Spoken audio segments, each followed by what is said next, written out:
Author's note. This is a story about the men who flew B-26 bombers in the Korean War, and is based on one disastrous air mission in which 15 planes, out of an attacking force of 16, were lost.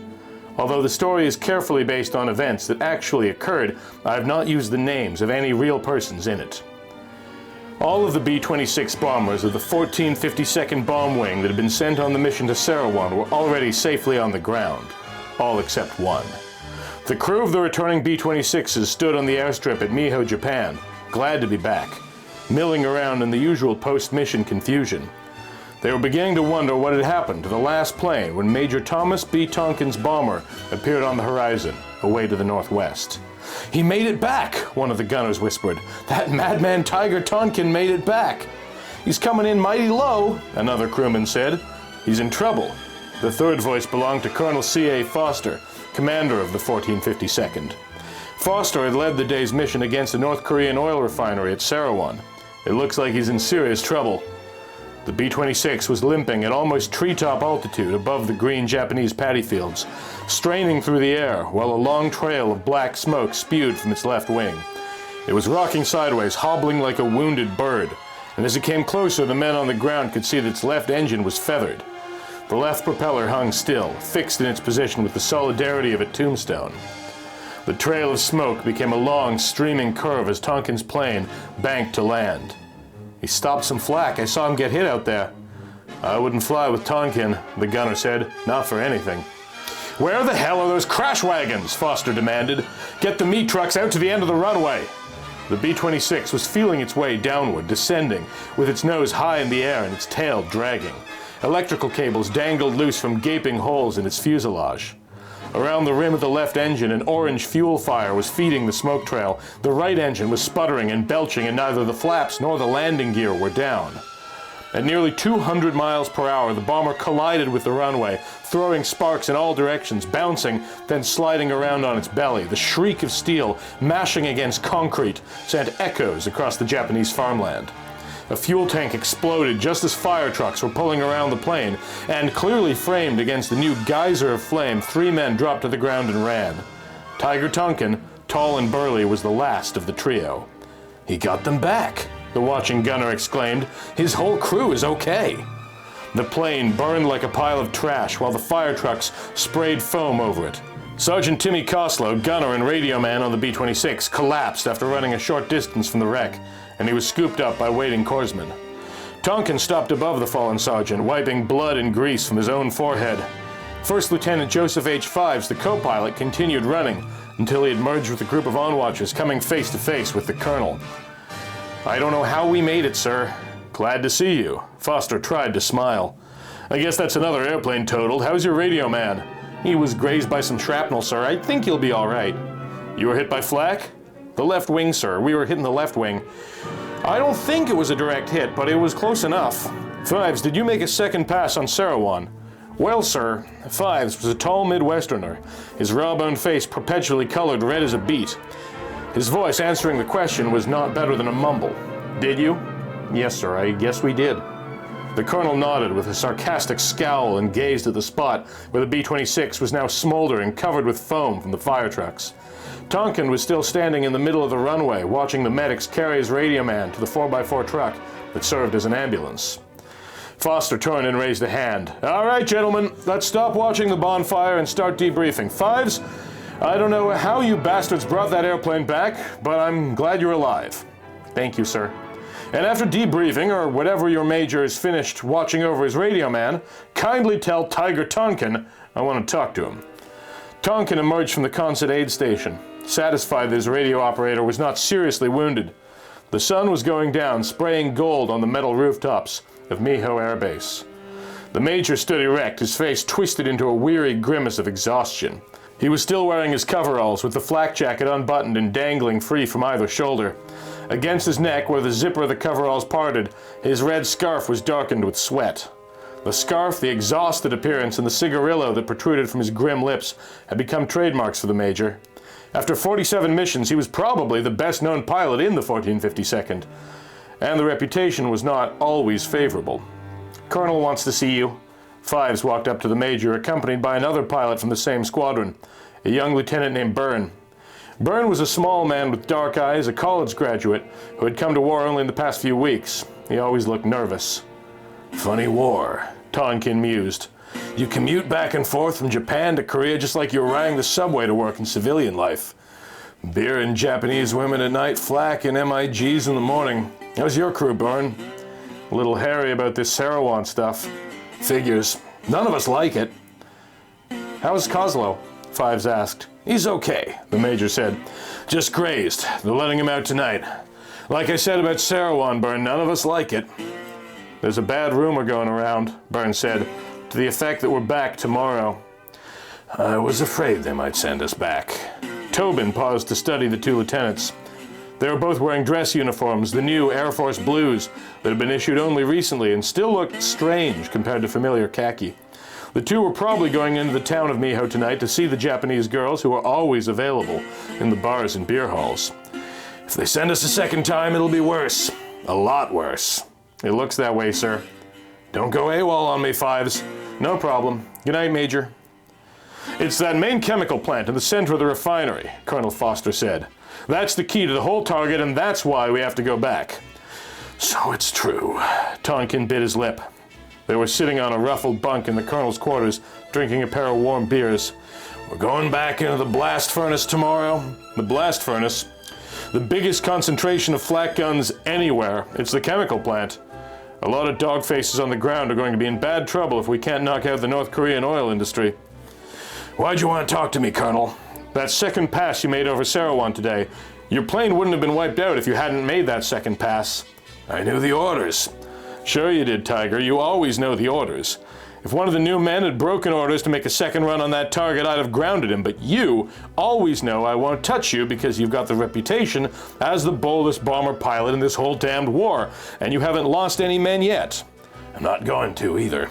You know that. No, I don't. Today I heard a gunner say he wouldn't fly with you. How does your crew feel about that? They're all right, Tonkin said. Five's a little shy and he drinks too much, but he's a reliable co-pilot. Never complains, typical easygoing Midwestern attitude, I guess. Kozlo's a very good gunner. Claims he could hit a MiG with those twin 50s of his. I'd swear he likes to kill. He has a wife and kid in Atlanta that he wants to return to. I'll get them both back. I hope so. But I'm not playing any more games, Tiger. We've been losing planes ever since this outfit was recalled to duty at Long Beach. The 1452nd had a mid-air collision over California before we shipped over here, and we've been losing planes ever since. The loss ratio is too high, and that's why I'm telling you this. You make a second pass on Sarawon tomorrow, and I'll hang you. The two men stared at each other with perfect understanding. They hated each other. Got it, Tonkin said. How about another beer? Coming up. The sun was a gushing ball of orange over the islands in the Strait of Japan. The 1452nd was assembling in the air for its second mission against the Sarawon petroleum refinery. The major gave his co-pilot the controls of Tonkin's torpedo and leaned back to study the sky. The silvery bombers always reminded him of insects as they swarmed into formation over the Japanese coast. They were too ugly to resemble birds, yet they moved fast enough that the ugliness was not always apparent. They were flying in a V today, 2 squadrons of 8 planes each. Colonel Foster was at the head of the first squadron and Tonkin was leading the second. It was an enormous sloppy V of planes riding at different speeds, following different RPMs, yawing at different angles, but from the ground it would look sleek and graceful. Everything okay out back, Colossal? Yes, sir, just fine back here. I'm a little nervous about Sarawon, though. We all are. Yes, sir. 16 planes creeping in a V across the Japanese coast. It had always amazed Tonkin the way so many men and so many machines could be brought together to go into battle. The B-26s themselves were as different as the men who flew them. Some were plexiglass-nosed aircraft with 4-man crews and a bombardier in the front. Most, like Tonkin's torpedo, carried 3 men and used the space in the nose for heavy 20mm strafing cannons. A few were equipped with specialized radar gear for long-range navigation and for pinpointing enemy flak guns. A few others had been used earlier in the war for night missions and were painted a dull black. The planes all carried markings and the letters U.S. Air Force stenciled on their tails, but they also had individual names painted on the sides, which gave them individual identity. Foster's Flopper, Burns' Whistling Outhouse, Gardner's Ghost, Cherry Buster, Ready Teddy, and so on. The 16 planes were in formation now, crossing the jagged chunks of rock between Japan and Korea. Inside their guts, 56 men were thinking about the flak guns in the Green Valley of Sarawan. Major? Yeah, Fives? Did the Colonel say anything about that second pass yesterday? No, Tonkin lied. No, he didn't. He thought, damn it, our job is to blow up that oil plant first. Think about losing airplanes second. I was just wondering, this low-level stuff, what altitude today? 300 feet. 300 feet. As the ragged Korean coastline passed below them, Tonkin gritted his teeth and thought about what it means to make an attack at treetop level. With the element of surprise, such an attack might stand a chance of destroying the Red's oil industry. But without surprise, it would be suicide. The only protection for the B-26s would be their own numbers. Flying without fighter escort, they would have to rely on their own guns to neutralize the enemy's ACAC installations. As if reading Tonkin's mind, Coslow spoke over the intercom. Just got a message on HF, sir. One of the birds is turning around. You've got an abort? Yes, sir. Gardner's crew.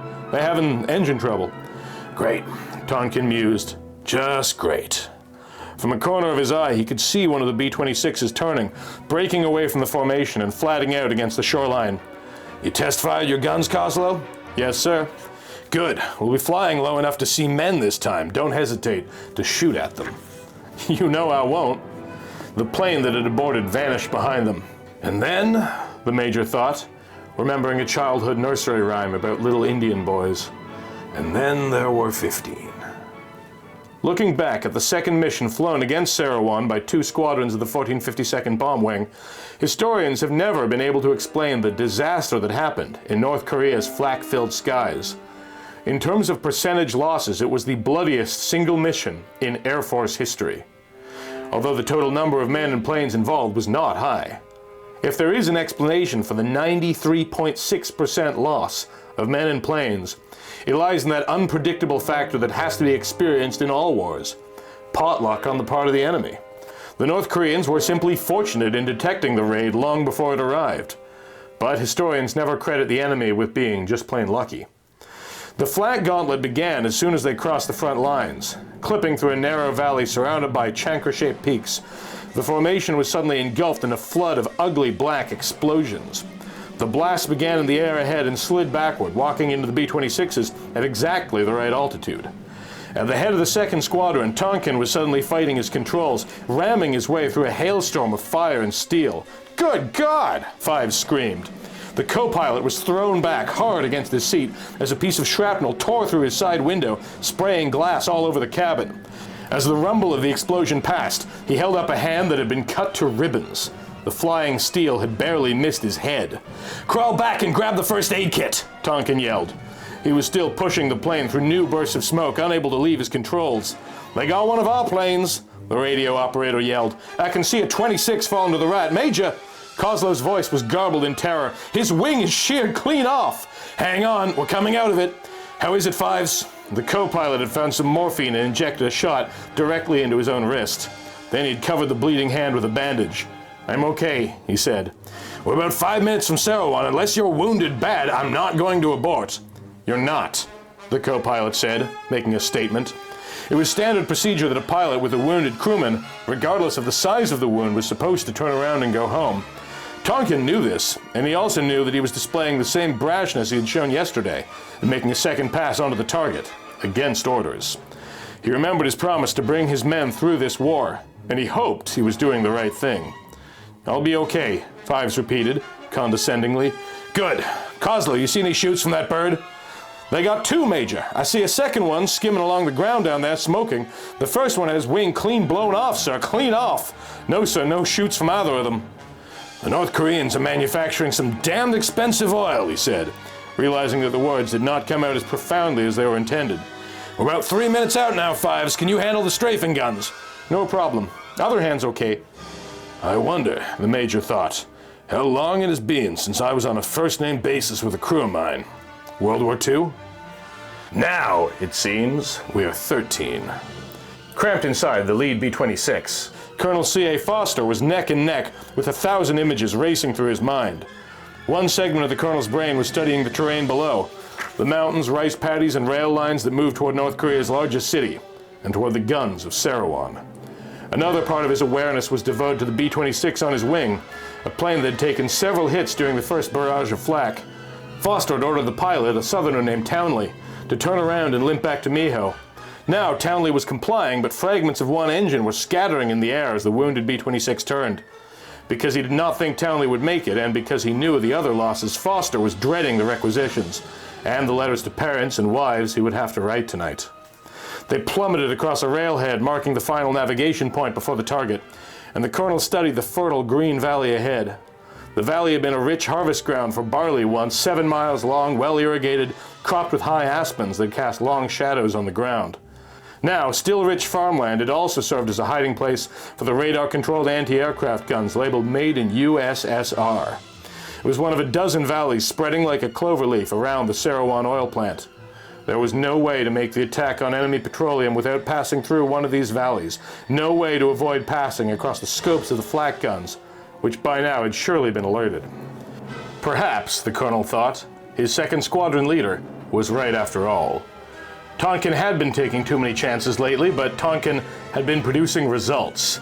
Perhaps, after all, the best way to protect your crew was to do a maximum of harm to the enemy, so that this senseless war would end that much earlier. If that was so, Tonkin had the right idea about everything. As Foster's flopper lurched across the first part of the Squadron Valley, the colonel was suddenly engulfed in a torrent of flames. A flak explosion shattered the right wing, and his co-pilot was buried under a pile of girders, glass, and debris. The colonel turned in time to see the right propeller tearing loose from its engine, hurtling toward the cabin of the B-26. A split second later, he did not see anything at all. And then there were 11. Tonkin saw the squadron ahead of him get cut to pieces. The colonel's plane wobbled wing over wing, vomiting engine parts all over the countryside before slamming into a grove of aspen trees. No parachutes. Ready Teddy, one of the radar B-26s that would have been able to spot hidden guns, took a direct hit from a flak shell and blew to bits in less than a second. No parachutes. In a blazing flash of light, the tail of another B-26 disintegrated, and the plane tumbled toward the slopes on the right of the valley, twisting and throwing back a spiral of smoke, until it too slashed into a clump of aspens. No parachutes.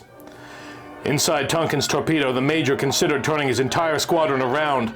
It would be the only sensible thing to do. The element of surprise was not with them. The North Korean flak gunners were filling the skies with shells, firing at point-blank range, disregarding the danger to themselves caused by shells exploding above their fortifications. The mission had failed, it was obvious, and the bombers were still a full minute away from the target. But, Tonkin realized, they were almost there. He could see the end of the valley now and the first rows of lumber buildings that marked the outer perimeter of the oil refinery.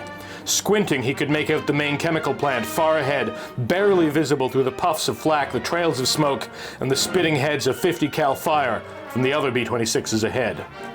"Don't do it," Five said. The major did not stop to find out what his co-pilot meant. Nor did he pause to remember the faces of the men he knew, men who had been his friends, who were already lying in this valley covered by twisted, smoldering steel. Afterward, he decided, I'll find out whether Fives means don't attack or don't abort. I'll ask him on the return leg to Myhill. "Using your guns back there, Coslow?" "I sure am, Major. I saw some men back there in a creek bed carrying ammo. I think I hit some of them." "Good," Tonkin said. He threw the switch to arm his bombs. Then he threw another switch, the override button on the HF transmitter that would carry his voice to every pilot in the squadron. "We're making the bomb run as planned," he said. Then, continuing through a new barrage of exploding shells, he did something he had never done before. He mumbled a quick prayer for the success of the mission. Crossing the last stretch of the valley into Squadron, the bombers of the 1452nd faced a new danger: small arms and machine gun fire from the ground. One of the planes in the first squadron was throttling back and opening its bomb bay doors when it was caught in a crossfire of tracer bullets.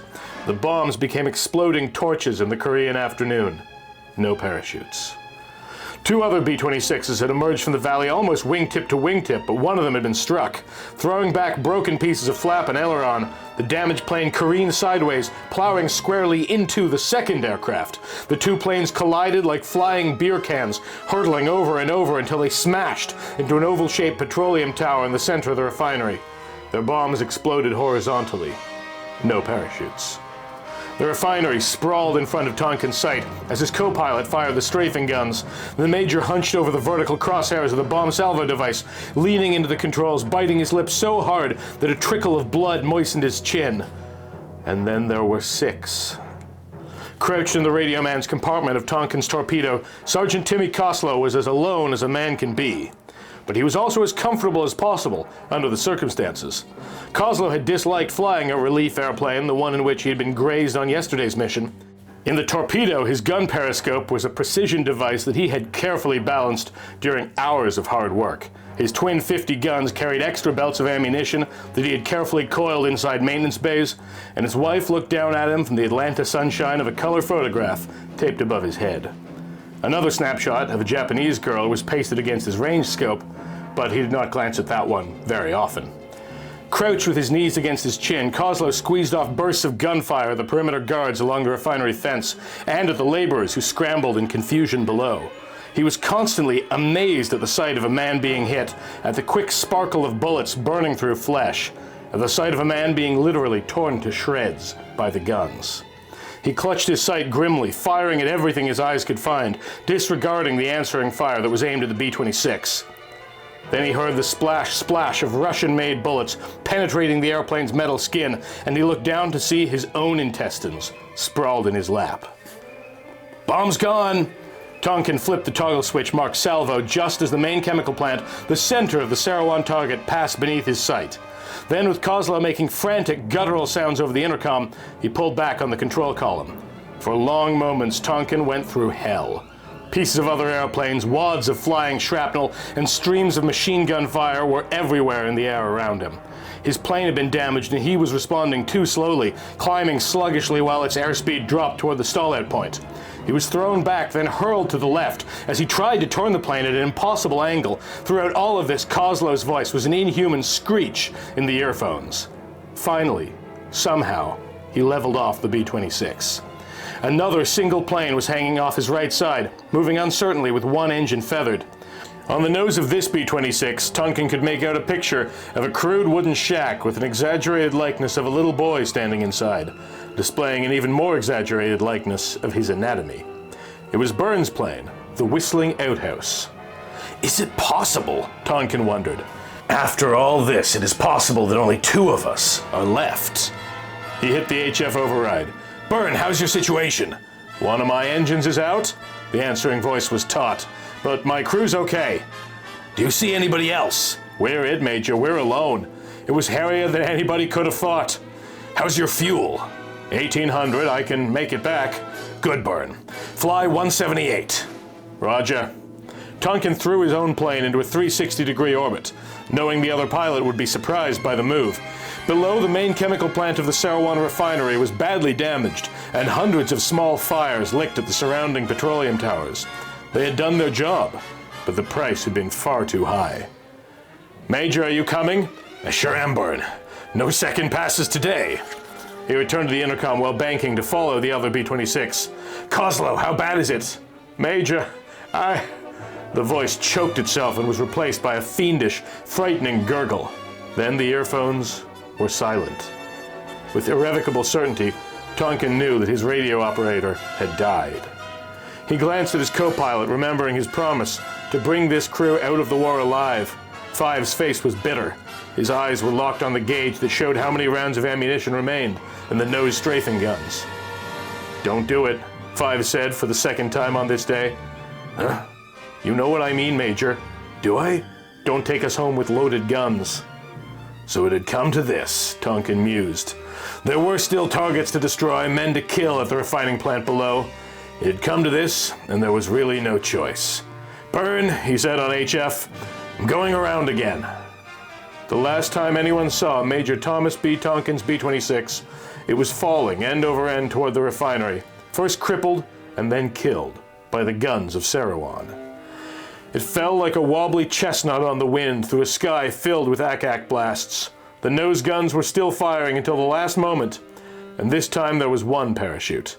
In Operation Big Switch, the final prisoner of war exchange of the Korean conflict, Lieutenant Joseph H. Fives returned to the free world 2 years later.